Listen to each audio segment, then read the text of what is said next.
What's up, kings and queens? It's your boy Dan from Dark Previews. We've got a 3-game slate on the NBA. So together, you and I, we're going to go on a journey through props madness to find the best picks possible.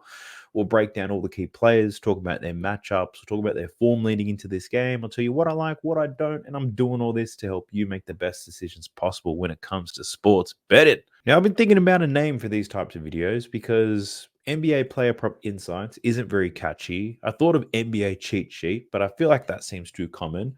So let me know in the comment section, what should I call these types of videos?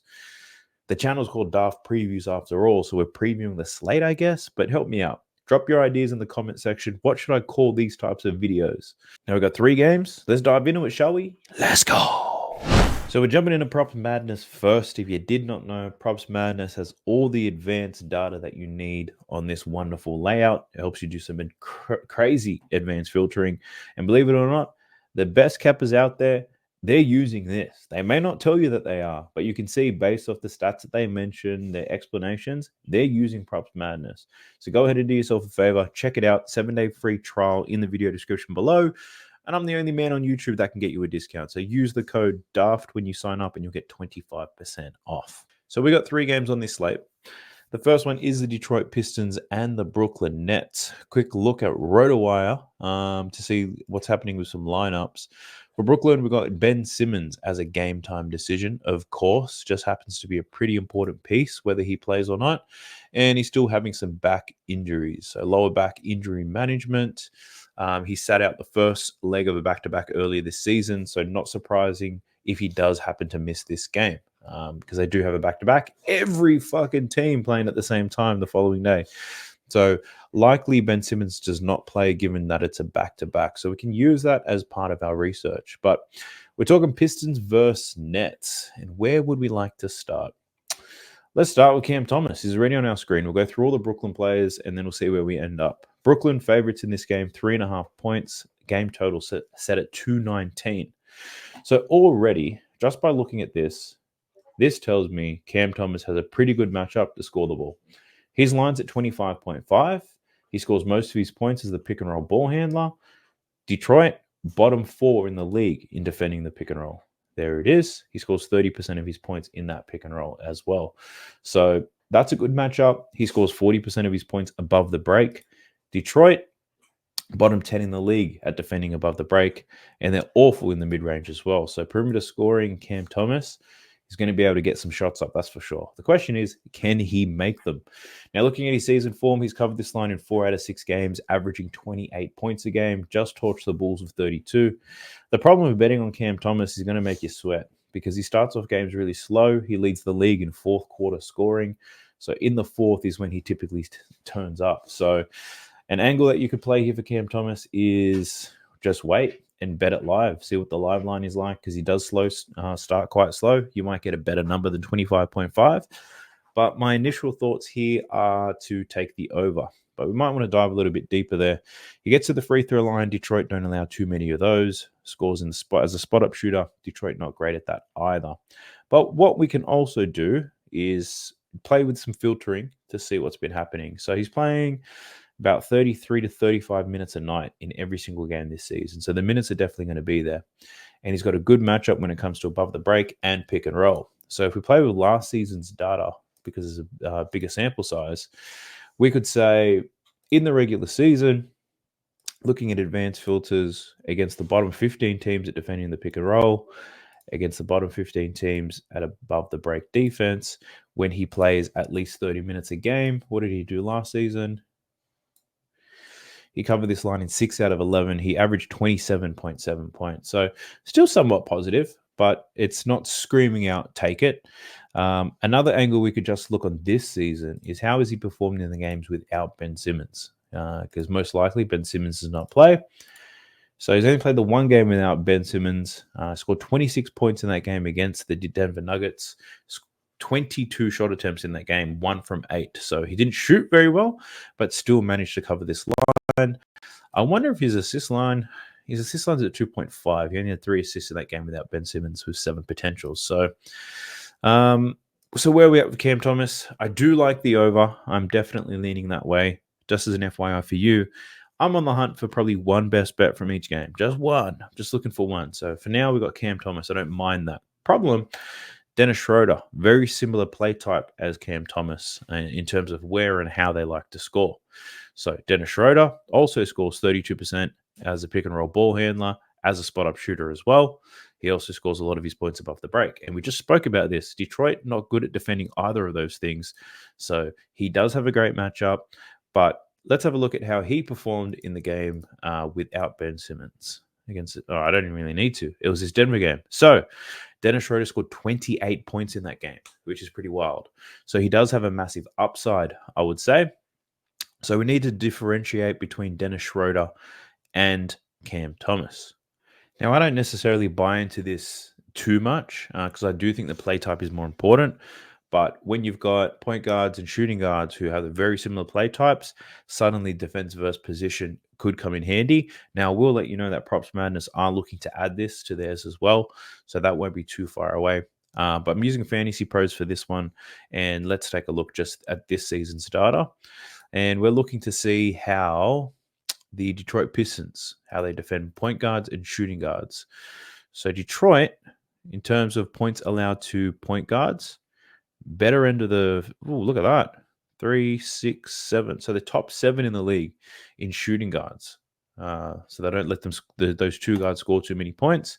But if you look at point guards, we can see that Detroit, 5th most points to point guards. So given the play type stuff that we just went through, I think Dennis Schroeder is probably a better look than Cam Thomas.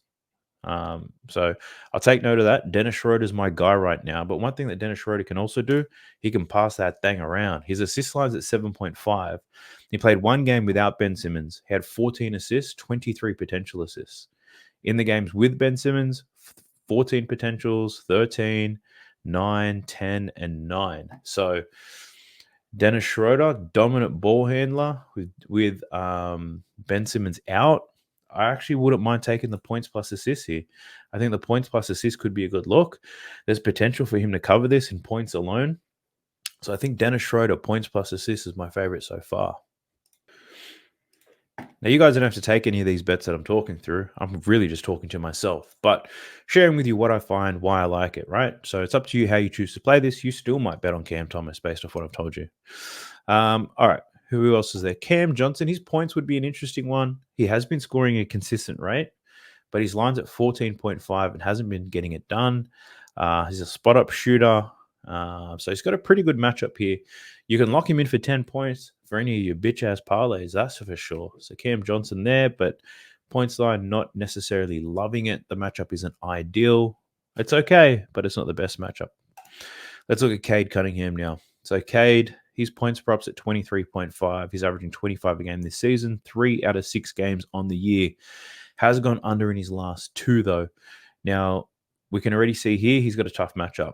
So Cade Cunningham scores in the pick and roll. That's his main play type.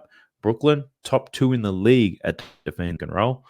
And if we think about where he likes to score his points from, above the break. If you take a look at Brooklyn's shot defense chart, pretty good team defensively up top, which is pretty wild with Dennis Schroeder and Cam Thomas. But tough matchup once again here for Cade Cunningham. Now, you might want to check the matchup against other teams, right? So this blue graph right now is just indicating how the other teams defend pick and roll ball handlers. We can see Brooklyn. It's the toughest matchup he's had all season, having to defend in that pick and roll. So might be a tough one here for Cade. I'm not saying to bet the under, but I'm saying it won't be easy for him to get the over. If you look at how teams defend above the break, Brooklyn, one of the harder teams they've had to play. Another difficult team, Philadelphia, where he only had 22. Cleveland, they were tough at the time. He scored 33 points. That was only the second game of the season, so not enough real data. Even right now, I'd say there's not really enough data. But so far, Brooklyn might prove a tough test when it comes to his ability to score some points. But Cade Cunningham also passes that ball around. His line's at 6.5. He's hit this in 3 out of 6, averaging 7 assists per game. Brooklyn, 16th in assists allowed, so they're not absolute weapons. Defensive rating, they're still bottom 12, so the matchup's not going to be too difficult for Detroit as a whole to score. It might be difficult for Cade Cunningham, but that might open up the assist numbers.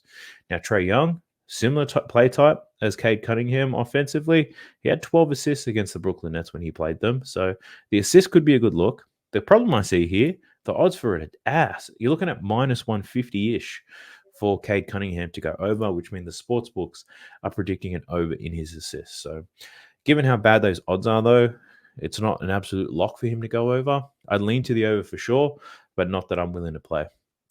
We've got Jaden Ivey here. Jaden Ivey's been playing quite well this season, averaging 19 points per game, covering 4 out of his last 6. Jaden Ivey likes to score in transition and as a spot-up shooter. His matchup's not awful, but it's pretty good. It's good enough, right? If we check out how other teams how he's played defend the transition, this is going to be the second easiest matchup he's had this season when it comes to scoring in transition. The easiest matchup he's had up against Philly, scored 23 points in that game. So Jaden Ivey can get out and run, get some layups out in transition. I could see that happening. He likes to score his points in the restricted area, which is right under the ring. And you can see here on this shot chart, that's Brooklyn's weakest area, right? And if we look at that, again, second most difficult matchup he's had this season, the easiest one, Philadelphia. So if it comes to scoring points and you're looking at Brooklyn, I think Jaden Ivey points, definitely a good look. If we're just talking about matchups, that is. So he's got that. Assists. I don't know anyone who's man enough to bet on his assist prop. Rebounds. He's been hitting them quite well. 4.5 as an average. Lines at 3.5. Minus 102 to the over here. And if you just wanted to look at rebounds allowed, Brooklyn on the tougher side, though, I must say.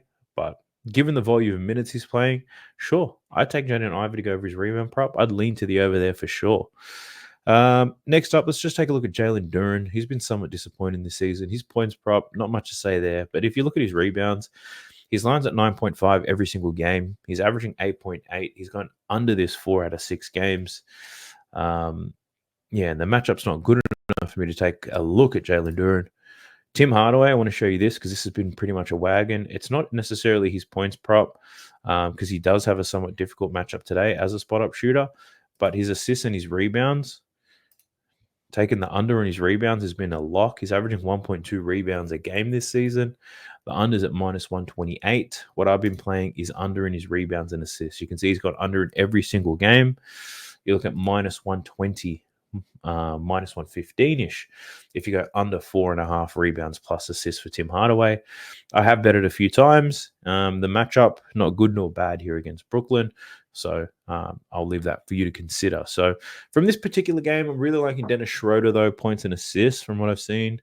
Jaden Ivey, his points prop does interest me as well. We'll see what happens and see what I end up building out. Now we're jumping into the next game. It is the Atlanta Hawks versus the New Orleans Pelicans. So it's always fun when the Atlanta Hawks are playing. It means one team on the slate's not going to play any defense. Trae Young's getting a ton of usage. But looking at their lineups, a lot of outs for both teams right now. I think the key things we need to consider, DeAndre Hunter's still out. Dyson Daniels is a game-time decision. Jordan Hawkins is a game-time decision. Herb Jones, CJ McCollum, they're out as well, on top of the other outs they've already had for the Pels. So a lot of players are going to be missing, which means Zion and Brandon Ingram, ton of usage. And for Atlanta, their rookie, I don't even know how to say his name, Riza Shear, he's starting. He's probably going to get more looks. Jalen Johnson, his usage rate's been crazy. Trae Young, doing Trae Young things. So a couple of players that we can look through here. So Zion, let's take a look at him first. He's averaging 21 points per game this season. He used to be consistent as hell. Anything but that. 2 games over 30, and then 3 games well under 20. But his point signs at 28.5. My Lord. Zion, doing what Zion does, scoring a lot of points in the paint. His matchup, isolation scorer, getting to the free throw line and in the pick and roll. All great matchups. Atlanta ain't playing no defense. If we look at shot zones, Zion scoring everything in the paint. If anything, if there was a bright spot for Atlanta, they're not necessarily leaking points in the paint. They just refuse to defend the perimeter. So someone like Jordan Hawkins, if he does play, he probably has a good matchup. We'll have a quick look at him anyway. So Zion's points, not something that I can fuck around with. He's been rebounding pretty decently as well this season. His line's at 7.5. Atlanta in the bottom half of the league in terms of rebounds allowed. They play with a lot of pace, and they really just can't defend the 3-point line. So if we're looking at matchup edges, you're not going to find it with Zion. So, and I would have been man enough to bet Zion unders in this game. I'll tell you that. Let's have a look at Brandon Ingram. So I just bet on him to score 25 against the Pacers. That was a bit of a sweat, but he got there. His points line in this game is at 23.5, minus 110 odds too. So that's pretty good. He's averaging 23 points per game this season, 3 out of 6 games. Looking at his matchup, spot up shooter, he scores a lot of buckets. He's got a great matchup for that, and in the pick and roll. So that's looking nice. His primary shot zone is above the break, and Atlanta dead last at defending that area of the floor. So Brandon Ingram has a much better matchup to score the ball compared to Zion Williamson. So we do like that. If we look at teams he's played defending spot ups, this is his easiest matchup. Teams he's played defending above the break, this is his easiest matchup there too. Teams with defensive rating, this is his easiest matchup. So all signs point to yes for Brandon Ingram in terms of how great this matchup is. I've confirmed it. The matchup is absolutely excellent. One thing I'd be interested to check, though, for Brandon Ingram is how did he play against Atlanta last season? Not great. 16 points in one game and 7 points in another. But if we take a look at the missing players, they were missing Trey Murphy and Najee Marshall, Alvarado, Hawkins, Daniels, Ryan. So they were missing some players, but not the type of players they're missing now. DeJounte Murray, that's about 10 to 15 shots. CJ McCollum, that's about 15 shots. And if Hawkins doesn't play, my man's going to be seeing everything. So the way that I'm looking at Brandon Ingram here is if Jordan Hawkins doesn't play, if Hawkins is out, Ingram points is probably a good look because they're going to score about 100 to 110 points in this game. And you'd expect Brandon Ingram to at least contribute 25 to 30 of those, right? Given the matchup. Ingram points looks good. One thing I might do is just take the bet on Bet365, wait for the confirmation. If Hawkins is playing, then we'll cash out the bet, get our full bet back. If he's out, the line's going to move up, that's for sure. So that's my thoughts on Brandon Ingram. Quick look at his assists. Not overly interested in that. Or could we be? Because the 2 games without CJ, he had 6 and 7 assists. But we're also keeping in mind his line's up to 5.5. So I'm not overly interested in that. Rebounds, 5.5. He's averaging 6 boards, 4 out of his last 6. The matchup's not really great for the rebound side of things for BI. So I have to pass on that. Quick look at Jordan Hawkins, though. Check this out. His points line at 17.5. He's hitting 3 of 6, averaging 17 points per game. Since CJ McCollum went out, which is the last 2 games, he scored 23 points in both of them, right? So Jordan Hawkins scores a lot of his points in transition and as a spot-up shooter. He's got a great matchup for spot-up shooting in this game. If we look at this, similar to BI, easiest matchup he's had all season, right? So the question is, does Jordan Hawkins play? Because if he does play, I think he's the person you want to bet on. If he doesn't play, Brandon Ingram's your guy. So take a look at RotoWire here. Jordan Hawkins, questionable because of his back, lower back tightness. He's in jeopardy of missing his first game of the season. He injured his back in Friday's game against the Pacers. It caused him to visit the locker room a couple of times. He still finished that game with 23 points, still played 37 minutes. So that's definitely one to watch for, Jordan Hawkins. So if Hawkins is in, I think he's good enough to bet on. If he's out, pivot straight to Brandon Ingram, in my opinion. Let's take a look at Trigger Trae Young. So his points line's at 27.5. He's cashed that in 3 out of 6 games, averaging 27.7. Excellent. He's had 2 games where he scored 30 plus, and he's got a massive usage rate. But if you look at how he scores and how the Pels play defense, free throws, he's a free throw merchant. The Pels don't foul much. He scores in the pick and roll. Pelicans top 10 in defending the pick and roll. Trae Young in transition as well. Pelicans average at defending that. He scores a lot of his points above the break. And the Pels, they're in the bottom half of the league at defending above the break. They don't let it much in the mid-range, but at the basket, in the corners, and above the break, they're a little bit soft, I would say. But given the types of actions, I would say Trae Young probably doesn't have the best matchup here. But comparing the Pels to the other teams in terms of how they defend the pick and roll, the Pels top 10 at defending them. He's had 2 matchups that are more difficult, Brooklyn and OKC. He went under against OKC, over against Brooklyn, had great matchups against Washington, scored 14 in one game. He was terrible. Then he's bounced back and scored 35. So, yeah, there's no real lean here. No edge I can really see with Trae Young's points. But that's okay because he passes that thing around. Assists, his line's at 11.5. He's averaging 11.7 assists this year, 4 out of 6 games. And in terms of assists allowed, this Pelicans team does give it up. 4th most assists in the league. So let's have a look at opponent assists allowed. And in terms of passing that thing around, he's probably got a great matchup here. Best matchup he's had all season to get some dimes, young Trae Young. So Tyrese Halliburton, he played them. He had 11 assists, and at the time he was only averaging 7 per game. So we could see a good assist game here. And if we look at the opponent defense, a lot of points under the basket in the corner, right? And a lot of the times, if somebody's scoring the corner or in the basket, someone's passing them the ball. It's pretty rare to dribble to the corner and shoot.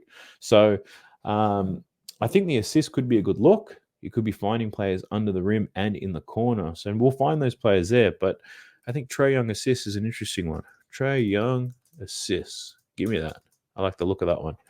All right. Who else we got? Jalen Johnson. Now, I wanted to talk about this man's assist because he's been diamond up. His points line, though, is at 19.5. He's only hit this in 2 out of 6 games this season, averaging 16 points per game.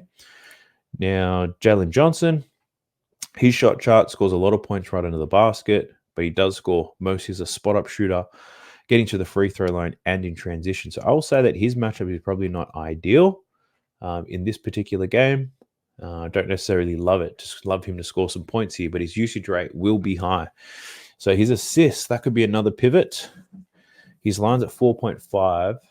Yeah, he just had 9 assists against the Kings, 17 potentials, which is pretty crazy as a secondary ball handler. But I think that might have something to do with Dyson Daniels being out. So if Dyson Daniels is in, the Jalen Johnson assist might be a little bit tough to come by. So looking at his rebounds, though, his line's at 9.5. He's capable of big things. This New Orleans Pelicans team, pretty average when it comes to rebounding, but Jalen Johnson doesn't have a necessary size advantage, I would say. He's not that type of dude. So, yeah, look, he probably does go over, but his line's quite high, I've got to tell you. So, one pivot you could look at is an under 32.5. The only 2 games where he's gone over this PRA was against Washington, who are dog shit. If you just want to look at defensive rating, pretty poor.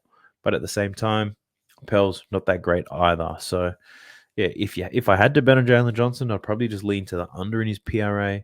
But a lot of it comes down to Dyson Daniels. Is he going to play or not? Let's check out this rookie real quick. Rissa Shear.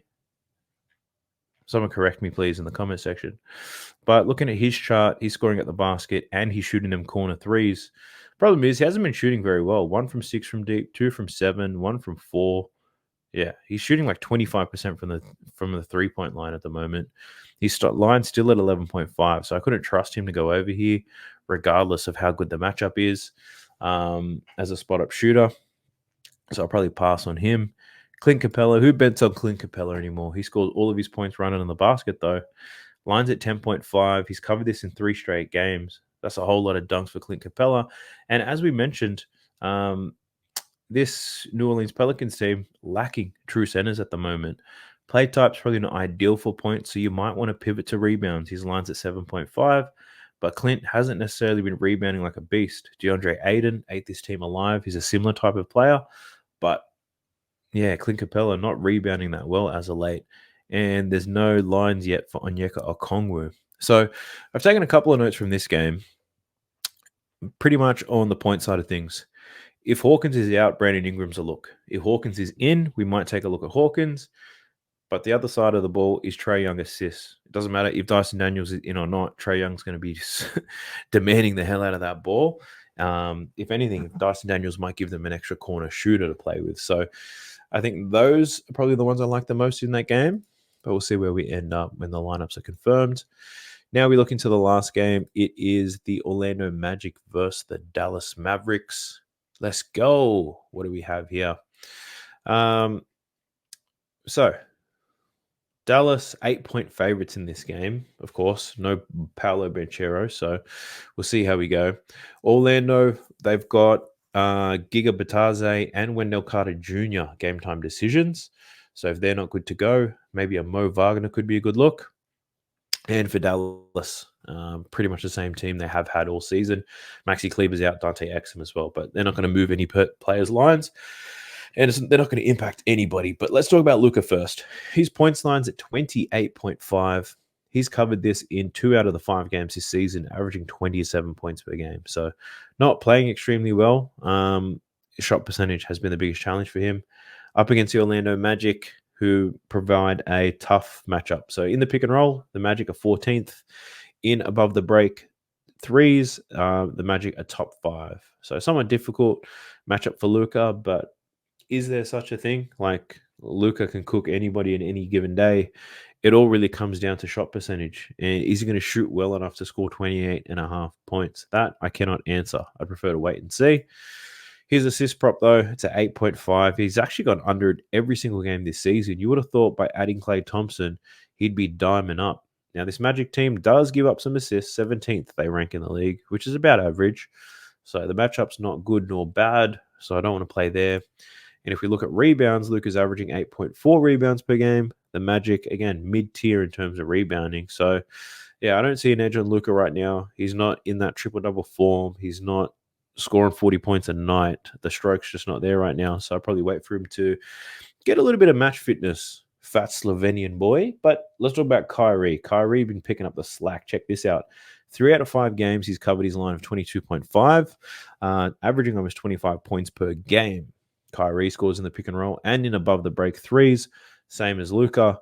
So, but he also scores in transition. Luka does not. So you can get some extra points there. And the Magic, not necessarily great at defending that. So the matchup is probably better for Kyrie than it is for Luka. I don't mind this based on his volume's nice. Taking 20-plus shots in the last 2 games, but he has been very efficient. His 3-point numbers are pretty crazy too. Check this out. It's 3 from 6, 6 from 8, 5 from 6 from downtown for Kyrie. The Magic, though, pretty good at defending that 3-point line. 9th in 3-point attempts allowed. So they're not letting too many teams get that off. Kyrie's 3-point line is at 2.5, though. Let's go. Now we're talking. Now, and it's minus 104 to the over. I don't mind this. You got my attention. So Kyrie to go over to make 3 3-pointers. He's hit this in 4 out of 5 games this season, averaging 3.8. This is a home game for Dallas, I believe. So I don't mind the look of this. Or maybe the books know something that I don't know. But Kyrie, over 2.5 3-pointers. The hit rate on it is just insane. And his volume is not crazy high. 6, 8, 6, 5, 7. So you're really relying on him to shoot 40 to 50% in these games. But you just strike while the iron is hot. You know what I'm saying? Like, he's shooting really well. Why fade that? So, and you're getting pretty good odds for it too. So for something with an 80% hit rate, you should not be getting like almost close to plus money odds, right? Minus 110. You shouldn't be getting these types of odds for Kyrie, in my opinion. But again, the matchup is somewhat difficult. But are they that good with no Banchero on there? Like, if I look at the lineup, they got Suggs and Anthony Black and Kentavious Caldwell-Pope in their backcourt, which is pretty decent, I'd say, defensively. But this is Kyrie Irving. I don't care how good you are. So that's one I'm taking notes on. That could be interesting. Let's take a look at Klay Thompson. 2 tough games. He's gone under in. Both of the matchups are terrible for him. I already know that. As a spot-up shooter. But if you just look at how these teams defend above the break, San Antonio, Phoenix, Utah, easy matchups. Klay ate them up. Minnesota, Houston, and now Orlando, all tough matchups. Going to be tough for him, I think. But his line's down to 13.5. At one point, it was like 17.5. So I think the sports books have adjusted. I'd probably lean to the under, to be honest, for Klay, but at 13.5, not something I necessarily want to play with. So I'll probably pass on Klay Thompson. And looking here, Orlando, no massive weak spots. Their strength is their defense, but let's take a look at their players and see how Dallas's defense stacks up. So we got Franz. His point sign's at 20.5. No Banchero. He scores as a spot-up shooter and in the restricted area. But I think with no Banchero, we'll probably see a bit more pick and roll action for France. But Dallas, very good at defending that pick and roll anyway. So I probably lean to the under just looking at this. Yeah, looking at where he likes to score, he's in the restricted area. Dallas, top 3 in defending that restricted area as well. So Franz, I'm not loving what I'm seeing here for his points prop. I know we've got a small sample size, but we can look at last season's data, see how he performed with no Banchero. 2 games, he scored 19 and 21 points. But I don't think those matchups are too difficult. If we look at defensive rating, yeah, both of those teams pretty poor with defensive rating. This season, if we look at defensive rating, Cavs, obviously the hardest team they've played. The Bulls, top 10 defensive rating at the time, and Dallas, they're top 13. So he's still in this window of tough matchups, Franz Wagner. So I'd probably lean to his under. But let's take a look at his assists. Let's take a look at his rebounds, because the PRA, if I'm playing unders, I prefer to do it for a whole PRA. And his assist line's at 4.5. He did have 6 assists, but off 8 potentials in that last game against Cleveland. The potential numbers pretty much where they should be. So that was an outlier. He rebounds. He had 8 rebounds against Cleveland. I guess if Banchero's not there, somebody's got to get him. So, yeah, he could get some rebounds in this game. So maybe points and assists, you could look at an under there, 24.5. But he did get 23 of those suckers against Cleveland, right? Better defense than Dallas right now. So I'd probably pass on France, if I'm being honest with you. I'm sorry if I wasted a lot of your time.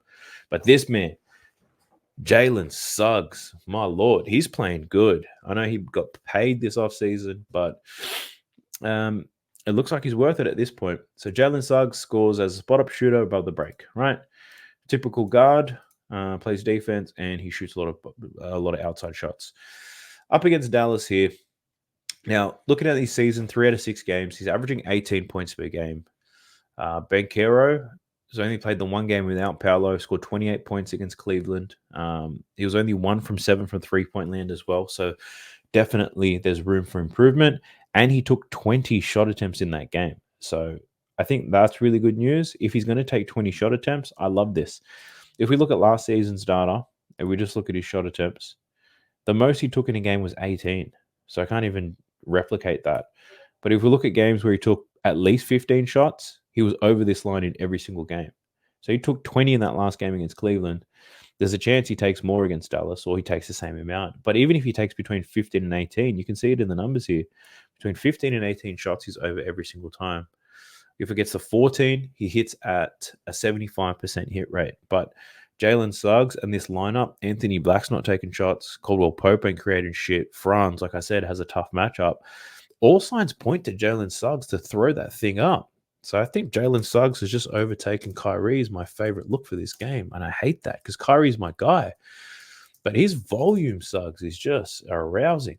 Give me that. I mean, Suggs to throw this thing around. I like it. Over 17.5.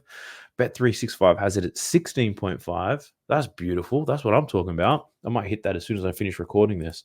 Quick look at his assists. His assist numbers look great. This is wild. Is this the same Jalen Suggs? Rebound numbers, freakish. Check this shit out. My boy going crazy. So I think the PRA could be a good look. Points could be a good look for Jalen Suggs. Really interesting. Rebounds, Dallas allow the 4th fewest rebounds. So I'll need to dive in a little bit further into this. So Jalen Suggs, definitely one that I like. I think I might have forgot to mention at the top, if you're interested in looking at what bets I land on, sign up to my free Winnable. I send out free picks every single day. So whatever I pull out of this video, I'll post that to you guys. So check that out. The link for that is in the video description below. It costs you nothing. So Jalen Suggs, I like everything about him. Wendell Carter Jr., he's a game time decision. Plus, I wouldn't bet on him anyway.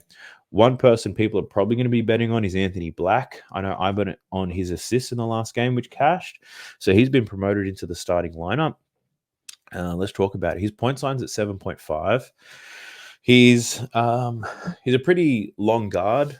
He's got some length to him, I would say, but does slash a lot. Not necessarily a great shooter. Slashes to the rim, gets out in transition. Forced to be a spot-up shooter so far, but now he's in the starting lineup. He's probably creating more of their offense. So his assist could be a good look here. Points-wise, the matchup's not the best, but he's hit 7.5. Pretty well. 4 out of 6 games this season. Did come up against Cleveland. Took 8 shots, which is nice and promising. He normally takes about 6. So at 8 shots, you need him to shoot about 50% plus make a free or get some free throws. I'd probably lean to the over for Anthony Black, but then his assist line still at 3.5. This is nuts, and it's still plus money. Let's hammer the shit out of this. He had 6 assists against Cleveland, 6 assists against the Bulls. A lot of these earlier games is him coming off the bench. Why not? Dallas not allowing a ton of assists, but I think Anthony Black assists, just pull it at those odds. How can you not? So I'll dive in a little bit deeper into that, but I do like Anthony Black to continue to dime up. And if you're going to keep giving me plus money for him to get 4 assists, hell, let's do it. Now, I know that you love this video because you wouldn't have watched it for this long if you didn't. So I just wanted to say that I appreciate you. Thank you so much. I'm sure you've already liked the video. Make sure you leave a comment so I can hear from you. Let me know out of these picks which one that I shared is your favorite one. And punch in the name Black in the comment section if you made it this far so I can salute you, my friend. So best of luck. It's only a 3-game slate, but hopefully I've been able to find you some value on the day. If I did, just let me know. I'll catch you guys in the next one. Best of luck. Peace.